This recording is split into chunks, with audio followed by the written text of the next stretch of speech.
प्रिय विद्यार्थियों, सुप्रभात। मैं BS चौबे, केंद्रीय विद्यालय 39 GTC वाराणसी कैट, कक्षा 10वीं हिंदी पाठ्यक्रम के अंतर्गत आज पाठ का नाम है राम लक्ष्मण परशुराम संवाद का भावपूर्ण रसास्वादन एवं अवलोकन करेंगे। सर्वप्रथम प्रस्तुत पाठ के प्रणेता महाकवि कालजयी भक्ति काव्य धारा के प्रवर्तक गोस्वामी तुलसीदास जी के जीवन परिचय का अवलोकन करेंगे, जो इस प्रकार है। तुलसीदास जी का जन्म उत्तर प्रदेश के बांदा जिले के राजापुर गांव में सन 1532 ईस्वी में हुआ था। कुछ विद्वान उनका जन्म स्थान सोरों जिला एटा भी मानते हैं। तुलसी का बचपन बहुत संघर्षपूर्ण था। जीवन के प्रारंभिक वर्षों में ही माता पिता से उनका विक्षोभ हो गया। कहा जाता है कि गुरु कृपा से उन्हें राम भक्ति का मार्ग मिला। वे मानव मूल्यों के उपासक कवि थे। राम भक्ति परंपरा में तुलसी अतुलनीय है। रामचरितमानस कवि की अनन्य भक्ति, राम भक्ति और उनकी सृजनात्मक कौशल का मनोरम उदाहरण है। उनके राम मानवीय मर्यादाओं और आदर्शों के प्रतीक हैं, जिनके माध्यम से तुलसी ने नीति, स्नेह, शील, विनय, त्याग, उदात आदर्शों को प्रतिष्ठित किया। रामचरितमानस उत्तरी भारत की जनता के बीच बहुत लोकप्रिय है। मानस के अलावा कवितावली, गीतावली, दोहावली, श्री कृष्ण गीतावली, विनय पत्रिका आदि उनकी प्रमुख रचनाएं हैं। अवधी और ब्रज दोनों भाषाओं पर उनका समान अधिकार था। सन 1623 में काशी में उनका देहावसान हुआ। तुलसी ने रामचरितमानस की रचना अवधी में और विनय पत्रिका तथा कवितावली की रचना ब्रजभाषा में की। बच्चों, उस समय प्रचलित सभी काव्य रूपों को तुलसी जी की रचनाओं में देखा जा सकता है। रामचरितमानस का मुख्य छंद चौपाई है तथा बीच बीच में दोहे, सोरठे, हरिगीतिका तथा अन्य छंद पिरोए गए हैं। विनय पत्रिका की रचना गे पदों में हुई है। कवितावली में सवैया और कवित छंद की छटा देखी जा सकती है। इनकी रचनाओं में प्रबंध और मुक्तक दोनों प्रकार के काव्यों का उत्कृष्ट उदाहरण है। प्यारे बच्चों, अभी हम लोगों ने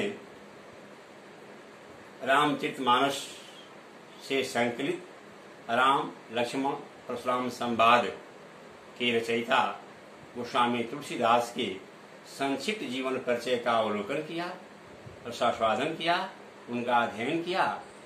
तत्पश्चात हम लोग संक्षिप्त में इसका सारांश देख लेते हैं। यह अंश जो हम लोग आज पढ़ने जा रहे हैं, रामचरितमानस के बाल कांड से लिया गया है। सीता स्वयंवर में राम द्वारा शिव धनुष भंग के बाद मुनि परशुराम को जब यह समाचार मिला तो वे क्रोधित होकर वहां आते हैं। शिव धनुष को खंडित देखकर वे आपे से बाहर हो जाते हैं।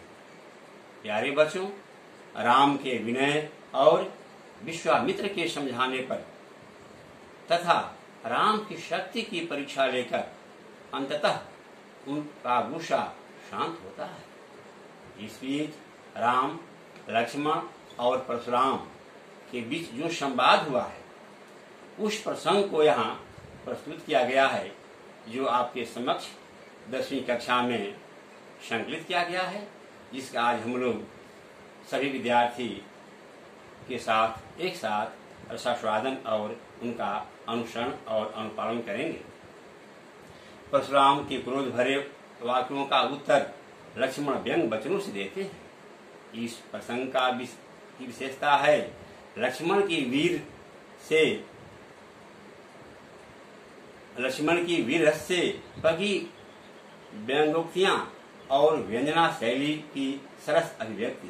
प्यारे बच्चों, अभी हम लोगों ने रामचरितमानस से अवतरित स्वामी तुलसीदास की जो रचना है बालखंड का, इसे पाठ का अनुसरण किया।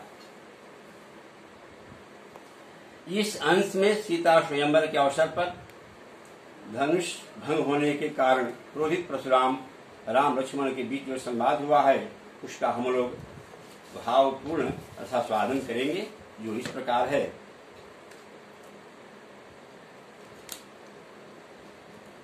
नाथ शंभु धनु भंजनिहारा, होहि केहू एक दास तुम्हारा।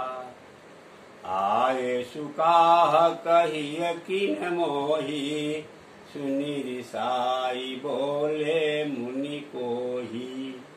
सेवक सो जो करे सेवकाई, अरि करनी करी करी अलराई। सुनहु राम जेहि शिव धनु तोरा, सहस बाहु सम सोरी कुमोरा।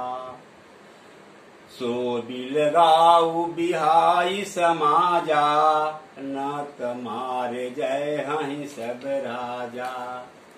सुनि मुनि बचन लखन मुस्काने, कबहु न अरि सके गोसाई।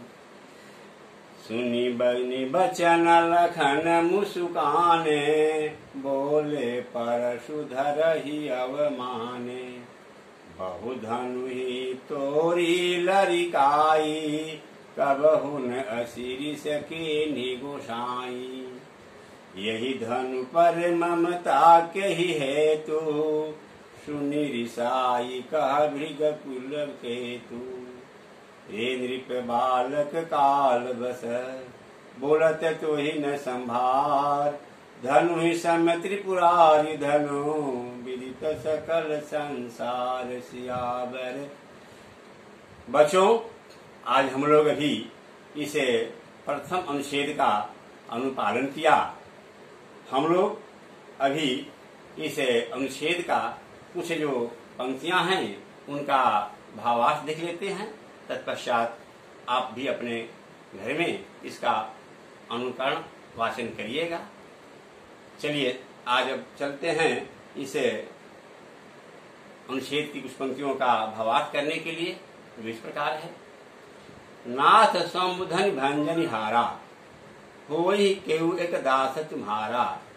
आय सुकाह कहिय किन मोही, सुनि रिसाई बोले मुनि कोही। नाथ माने स्वामी, शिव धनु, शिव धनुष, भंजनिहारा तोड़ने वाला, भंग करने वाला। हो ही को वही होगा एक दास तुम्हारा, जो तुम्हारा सेवक। आय सुकाह कहिए किन मोही, सुनि रिसाई बोले मुनि कोही। इन पंक्तियों में श्री राम परशुराम जी ने कह रहे हैं कि हे नाथ, शिव जी के धनुष को तोड़ने की शक्ति जो केवल आपके दास में ही हो सकती है, इसलिए वह आपका कोई दास ही होगा जिसने इस शिव धनुष को तोड़ा है। प्यारे विद्यार्थियों, आपने देखा इसमें कि प्रभु श्री राम अपने को दास बताते हैं और कितने ही मर्यादा के अंतर्गत अपनी बात को रखते हैं। क्या आज्ञा है, मुझे आदेश दे। यह सुनकर परशुराम जी और क्रोधित हो जाते हैं और कहते हैं कि सेवक वही होता है जो सेवकों जैसा काम करे। यह धनुष तोड़कर उसने शत्रुता का काम किया और इसका परिणाम युद्ध ही होता है। उसने इस धनुष को तोड़कर मुझे युद्ध के लिए ललकारा है, इसलिए वो मेरे सामने आए। इस प्रकार आज हम लोग इन पंक्तियों का भावार्थ किए। आपने इस पाठ का सस्वर वाचन सुना, भावार्थ सुना। पुनः अगले कक्षाओं में हम लोग अन्य पंक्तियों का भावार्थ करेंगे, आप इसका अवलोकन करेंगे। तब तक के लिए बहुत बहुत आप सभी को धन्यवाद।